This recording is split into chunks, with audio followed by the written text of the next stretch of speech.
20 years building my reputation as a safety inspector, 10 years of marriage, all destroyed by lies and betrayal. When my wife handed me divorce papers over dinner while her parents smirked, I thought I'd lost everything. But 2 weeks later, I went back for my guitar and found proof she'd been sabotaging my recovery all along. This is how I rebuilt my life and got my revenge. My name's Lance Hart. I'm 43 years old, and this is the story of how my 10-year marriage crumbled in the span of a single dinner conversation. But before I get to that nightmare, let me paint you a picture of how good things used to be. I've been working as a safety inspector on construction sites for the better part of 2 decades. It's not glamorous work, but it pays well and keeps food on the table. More importantly, it gives a man purpose.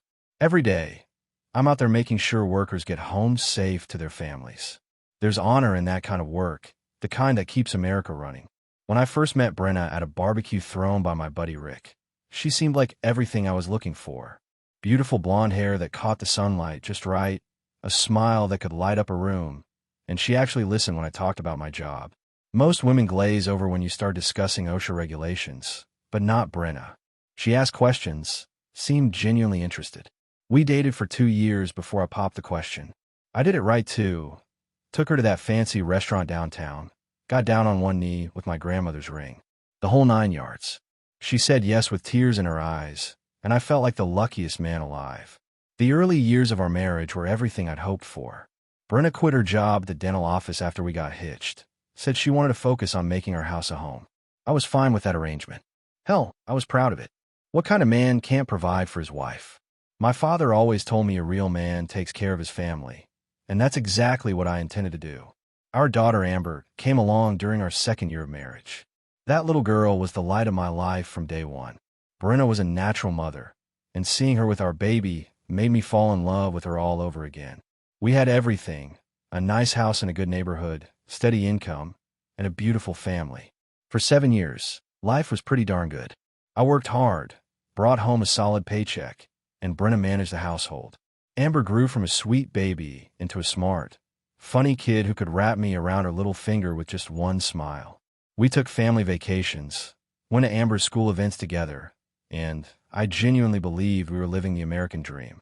But somewhere along the way, something shifted. Maybe it was when Amber became a teenager and started needing us less. Or maybe it was when I started working longer hours to save up for her college fund. Looking back, I think the cracks started showing around year 8 of our marriage, but I was too busy working and providing to notice them growing wider. Those middle years of our marriage were something else. I'm talking about the sweet spot, years 4 through 7, when everything just clicked into place like a well-oiled machine. Brenna had settled into her role as a stay-at-home mom. Amber was thriving in elementary school, and my career was hitting its stride. My inspection business was booming. Construction was exploding all over the state, and safety inspectors who knew their stuff were in high demand. I wasn't just checking boxes on forms. I was preventing accidents, saving lives, and making sure workers went home to their families every night. The pay reflected that responsibility too. We were pulling in close to 6 figures annually, which was damn good money for our area. Brenna never had to worry about finances. If she wanted to redecorate the living room, she did it. If Amber needed new school clothes or wanted to join another after-school activity, we made it happen. Brenna drove a brand new SUV, and I kept my work truck in pristine condition. We weren't rich, but we were comfortable in a way that felt secure. Lance, honey, I'm thinking about repainting Amber's room, Brenna would say over breakfast. Whatever makes you girls happy, I'd reply, and I meant it. Seeing them smile was worth every extra hour I put in on job sites. Our weekends were picture perfect. Saturday mornings, I'd take Amber to her soccer games while Brenna met up with her book club friends. Sunday afternoons were for family barbecues in our backyard, with Amber running around while Brenna and I planned our next vacation. We took some incredible trips during those years. Disney World when Amber was 6, a cruise to the Caribbean for our anniversary, camping trips to national parks where I taught Amber how to fish and build proper campfires. Brenna would pack elaborate picnic lunches and take hundreds of photos, saying she wanted to remember every moment. "We're so lucky, Lance," she'd tell me during those trips, leaning against my shoulder while Amber played in the hotel pool. "Look at what we've built together." And I believed her. Why wouldn't I? We had date nights every Friday, whether it was dinner at that steakhouse downtown or catching a movie at the multiplex. Brenna would dress up, I put on my good shirt, and we'd hold hands like teenagers. The house payments were manageable, we had money in savings, and I was already starting a college fund for Amber. State University was her dream school, even at age 10, and I was determined to make it happen. Every extra dollar from overtime went into that account. Daddy, will I really be able to go to any college I want? Amber asked one night while I helped her with homework. Princess, if you keep working hard like this, the sky's the limit, I told her. Those were the golden years, when everything felt possible and the future looked bright as summer sunshine. The day that changed everything started like any other Tuesday morning. I was reviewing safety protocols for a new high-rise project downtown when my phone rang. It was Jenkins, the site foreman at the Morrison construction job. Lance, you need to get down here right now, Jenkins said, his voice tight with stress. We've got a situation. I grabbed my hard hat and drove over faster than I probably should have. What I found when I got there made my blood run cold. A crane had malfunctioned during a concrete pour on the 15th floor. The load had shifted and damaged the temporary safety barriers I'd inspected and approved just 3 days earlier. 2 workers had fallen. Both were in the hospital, one with a broken back, the other with internal injuries that had him fighting for his life. The OSHA investigators were already on scene, cameras flashing, measuring everything, taking statements from anyone who'd talk. Hart, you signed off on these barriers, the lead investigator said, showing me my inspection report. Your signature is right here, dated last Friday. I stared at that signature, knowing damn well I'd done everything by the book. Those barriers met every safety standard when I inspected them. But something had gone wrong, catastrophically wrong, and my name was all over the paperwork. The investigation dragged on for weeks. Every day felt like Chinese water torture, waiting for the phone to ring with more bad news. The construction company's lawyers were already pointing fingers, trying to shift blame away from their equipment failure and onto my inspection procedures. Lance, they're saying you rushed the inspection, my buddy Rick told me over beers one night. Words getting around that you might have cut corners. That hit me like a punch to the gut. In 20 years of safety work, I'd never cut a corner, never rushed a job, never put a worker at risk to save time or money. My reputation was everything in this business, and now I was being dragged through the mud by lawyers looking for a scapegoat. 3 months later, the inevitable happened. Morrison Construction settled with the injured workers, but they made it clear they wouldn't be using my services anymore. Word spreads fast in the construction industry, and soon other companies started having scheduling conflicts when I called about upcoming projects. Sorry, Lance, but we're going with someone else for this job, became the standard response. Within 6 months, my steady income had dried up to maybe 20% of what it used to be. The phone stopped ringing. The contracts stopped coming. I went from being in demand to being persona non grata virtually overnight. At home, Brenna's reaction was about what you'd expect from someone who'd gotten used to a certain lifestyle. So what exactly are you doing to fix this? She asked one evening, her arms crossed as she stood in our kitchen. I'm working every contact I have, applying for positions with firms in other states if I have to, I told her. Other states? Lance, Amber's got her whole life here. The second shoe dropped on a Friday afternoon when I was going through her finances, trying to figure out how to make the mortgage payment with what little work I had left.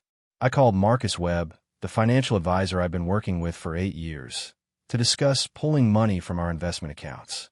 The phone rang straight to a disconnected number. I tried his office line, same thing.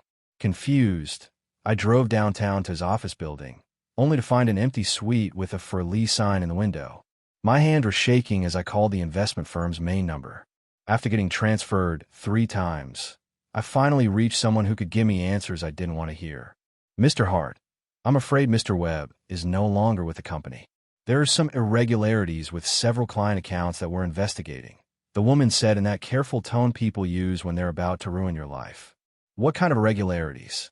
I asked, though I already knew the answer was going to be bad. The full scope of the disaster became clear over the next few days. Webb had been using client funds for high-risk investments without authorization. He'd taken out loans against our accounts. Worst of all, he hadn't been paying the taxes on our retirement funds, leaving us with a massive IRS debt I didn't even know existed. Our nest egg, 15 years of careful saving and investing, was gone. Not reduced, not diminished. Gone. And we owed the government more money than I'd made in the past 2 years combined. I sat in my truck outside the lawyer's office after getting the final damage assessment, trying to figure out how to tell Brenna that we were financially ruined. The house we'd worked so hard for, Amber's college fund, our retirement dreams, all of it was now just numbers on paper that added up to nothing. When I finally walked through our front door that evening, Brenna was in the kitchen making dinner like it was any other day. "How'd a meeting with the lawyer go?" she asked without looking up from the stove. "Brenna, we need to sit down and talk," I said. She turned around, and I could see in her eyes that she already knew this wasn't going to be good news. "We're broke," I said. "Worse than broke. Webb stole everything, and we owe the IRS more than we can pay." The silence that followed felt like it lasted forever. When she finally spoke, her voice was cold as winter. "So what exactly are you going to do about it?" The next few months turned into a war on multiple fronts. I hired attorney Sarah Mitchell, one of the best in the state, to go after Webb and recover what was left of our money. The retainer alone cost more than I was making in a month, but I didn't have a choice. Sometimes you got to spend money to get money back. "Lance, I'll be straight with you," Sarah said during our first meeting. "Webb had a team of lawyers who specialized in making money disappear. We're going to fight, but it's going to be expensive and there's no guarantee we'll recover much." While the legal battle dragged on, I was pounding the pavement looking for work. 20 years of experience in safety inspection should have opened doors, but my reputation was poisoned. I drove to construction sites across 3 states, walked into offices wearing my best suit, and got the same polite rejections everywhere. "We'll keep your resume on file, Mr. Hart," they'd say, but we both knew that file was heading straight for the trash can. Finally, after 6 months of rejections, I swallowed my pride and took a job with Morrison County as a building code inspector. The pay was less than half what I used to make, and the work was mind-numbing, checking that residential contractors had proper permits for deck additions and garage conversions. But it was steady income, and steady was better than nothing. At home, the tension was thick enough to cut with a knife. Brenna had started making little comments about her situation, nothing direct, but sharp enough to draw blood. "The Hendersons just got back from their cruise to Alaska," she'd mention while scrolling through Facebook. "Must be nice to be able to afford vacations." Amber was 17 now and completely focused on her upcoming senior year. State University was still her dream, and she'd been accepted with a partial scholarship. But partial wasn't enough, not with our finances in ruins. "Daddy, did you figure out the tuition situation yet?" she asked one evening while we were reviewing financial aid forms. "We're working on it, Princess," I told her, but the truth was I had no idea how we were going to make it happen. The college fund was gone, and my new salary barely covered the mortgage and basic expenses. The legal fees kept mounting while Sarah's team fought to recover our stolen money. Every month brought new court filings, new depositions, new bills that ate into our already stretched budget. I was working overtime just to pay the lawyers who were supposed to be getting our money back. "The good news is we've located some of Webb's hidden assets," Sarah told me during a phone call.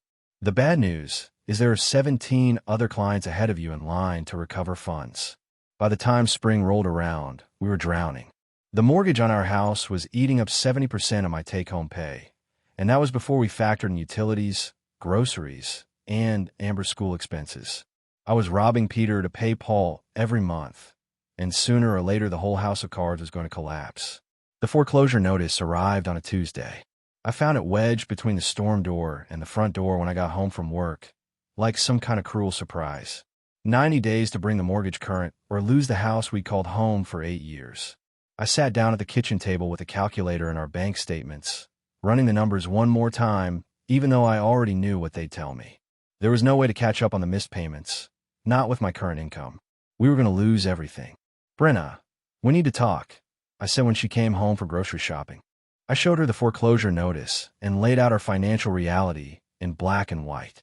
We could try to fight it, maybe buy ourselves another few months, but the end result would be the same. We were going to lose the house. "So what are you suggesting?" she asked, her voice flat and emotionless. "We sell now, before the bank takes it. Get what equity we can and find something smaller, something we can actually afford," I explained. The argument that followed was ugly. Brenna accused me of giving up too easily, of not fighting hard enough to save what we'd built. She threw my failures in my face, the job loss, the stolen investments, the legal bills that were bleeding us dry. Other men figure out how to provide for their families, she said, and those words cut deeper than any knife. But reality doesn't care about hurt feelings or wounded pride. We put the house on the market and started looking for alternatives. That's when Brenna's parents stepped in with their solution. "You can stay in our guest room," her mother Lorraine said over dinner at their house, "just until you get back on your feet." Her father Clem nodded along, but I could see the judgment in his eyes. He'd never thought I was good enough for his daughter, and now he had proof. "That's very generous of you," I said, forcing a smile. What choice did I have? So we packed up our life into boxes and moved into the back bedroom of my in-laws' house. Amber got the basement rec room, which she actually seemed excited about. Teenagers adapt to change better than adults, I guess. But for me, walking into that house with our belongings felt like the final nail in the coffin of my pride. I was 43 years old, and I was moving back in with my wife's parents like some college kid who couldn't make it on his own. Clem made his feelings clear from day one. "I'm only putting up with this because of Brenna and Amber," he told me while we were moving boxes. "Don't mistake this for charity." The first couple of months at Clem and Lorraine's house were like walking on eggshells. Everything I did felt scrutinized, every decision questioned. I'd wake up at 5 in the morning to avoid using the bathroom when anyone else might need it, and I'd stay at work late just to give the family space. Clem made his displeasure known in a dozen small ways. He'd leave newspaper clippings about successful businessmen on the kitchen counter where I'd see them. He'd make comments about real men providing for their families during dinner conversations. The worst part was that he did it all with a smile, like he was just making casual observations. "You know, Lance, my buddy Jim just expanded his plumbing business," Clem would say over breakfast. "Bought his wife a new Cadillac for their anniversary. Now that's what I call taking care of your woman." I'd nod and keep eating my cereal, biting my tongue hard enough to taste blood. A man protects his family's peace, even when it costs him his dignity. Amber was handling the situation better than I expected. At 17, she was old enough to understand why we were there, but young enough to adapt quickly. She'd converted the basement into her own space and seemed to enjoy having her grandparents around more often. "Dad, Grandpa Clem is going to teach me how to change a tire tomorrow," she told me one evening. "That's good, princess. Every woman should know basic car maintenance," I replied, though it stung that another man was teaching my daughter skills I should have been showing her. Brenna had settled into the arrangement with surprising ease. She spent her days helping her mother around the house, going shopping with her friends, and generally acting like nothing had changed. Sometimes I'd catch her laughing with Lorraine about something, and for a moment it was like the financial crisis had never happened.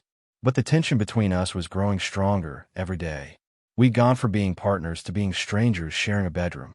Every conversation turned into a subtle accusation about what I should be doing differently. Mrs. Henderson asked if we're coming to their 4th of July party. Brenna mentioned one evening. "I'll be working that weekend," I said.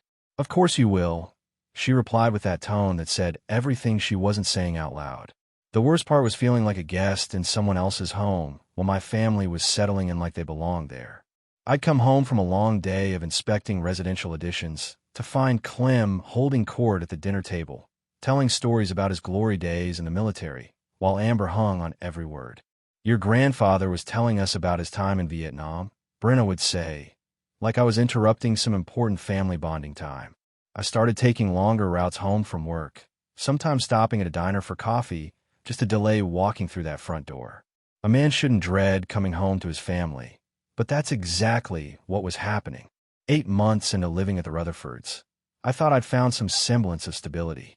The legal case was finally showing progress. My job was steady, if uninspiring, and Amber had received additional scholarship money that might actually make State University possible. I was starting to believe we could work our way out of this hole. That's when life decided to kick me in the teeth one more time. It was a Saturday morning in late October. I'd gotten up early to help Clem with some yard work, trying to earn my keep around the house. We were raking leaves when he mentioned that the garage needed a fresh coat of paint before winter. "I can take care of that," I offered, grateful for a chance to contribute something meaningful. "That'd be appreciated," Clem said, though his tone suggested he was doing me a favor by letting me paint his garage. I spent the whole day on that project, scraping off old paint, priming the wood, and applying 2 coats of fresh paint that matched the house perfectly. It was honest work, the kind that makes a man feel useful, even when everything else in his life is falling apart.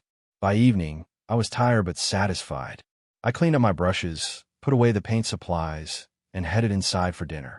But when I walked into the kitchen, something felt different. Wrong. Brenna was sitting at the table with her parents, and there was a manila envelope in front of my usual chair. The kind of envelope that never contains good news. "What's this?" I asked, though part of me already knew. "Just open it, Lance," Brenna said, not meeting my eyes. Inside were divorce papers. Official court documents with my name typed in neat legal letters, requesting the dissolution of our 10-year marriage. I stood there staring at those papers like they were written in a foreign language. "Why?" I asked, looking at my wife, my soon-to-be ex-wife. "You know why," she said, finally looking at me directly. "This isn't the life I signed up for." Clem and Lorraine sat there watching this conversation unfold like they were at a dinner theater. Clem actually had a slight smile on his face, like this was the outcome he'd been hoping for all along. "Where am I supposed to go?" I asked, hating how desperate I sounded. "That's not my problem anymore," Brenna replied. The next morning, I packed everything I owned in a 2-suitcase and a duffel bag. Amber was crying when I hugged her goodbye, but she didn't ask to come with me. Why would she? I couldn't offer her the stability and comfort she had at her grandparents' house. "I'll call you every day, princess," I promised. "I know, Daddy," she whispered against my shoulder. I signed those divorce papers that same week, not because I wanted to, but because fighting it would have cost money I didn't have and prolonged a situation that was already unbearable. Sometimes the most courageous thing a man can do is know when he's beaten. My buddy Rick let me crash on his couch while I figured out my next move. 10 years of marriage, reduced to sleeping on a friend's furniture and wondering where it all went wrong. 2 weeks after signing those divorce papers, I realized I'd left my guitar at the Rutherford's house. It was a Martin D. 28 that my father had given me for my 18th birthday, the one thing of real value I owned that had nothing to do with money or investments. I've been playing that guitar for 25 years, and leaving it behind felt like abandoning part of my soul. I called Brenna to ask about picking it up. "We're going to visit my sister in Phoenix for a few days," she said, "but you can use a spare key. It's in the same place it's always been." The house felt different when I walked through that front door. Emptier somehow, even though all their furniture was still there. I made my way to the guest room where we'd lived for those miserable 8 months and found my guitar case exactly where I'd left it, tucked behind the dresser. As I was heading back toward the front door, something caught my eye on the dining room table. A small stack of mail that looked like it had been set aside and forgotten.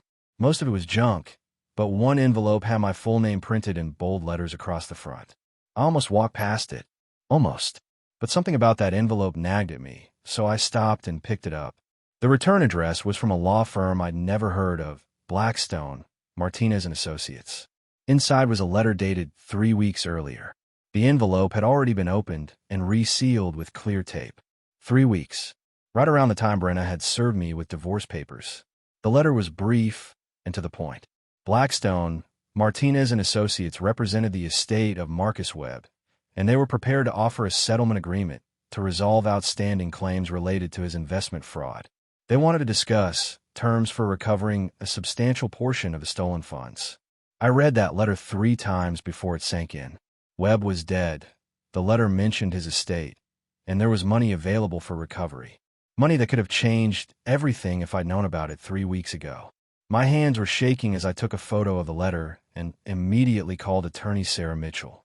"Sarah, I need you to contact Blackstone, Martinez and Associates immediately," I said, reading her the details over the phone. "Lance, how did you get this letter? Why didn't you bring it to me sooner?" she asked.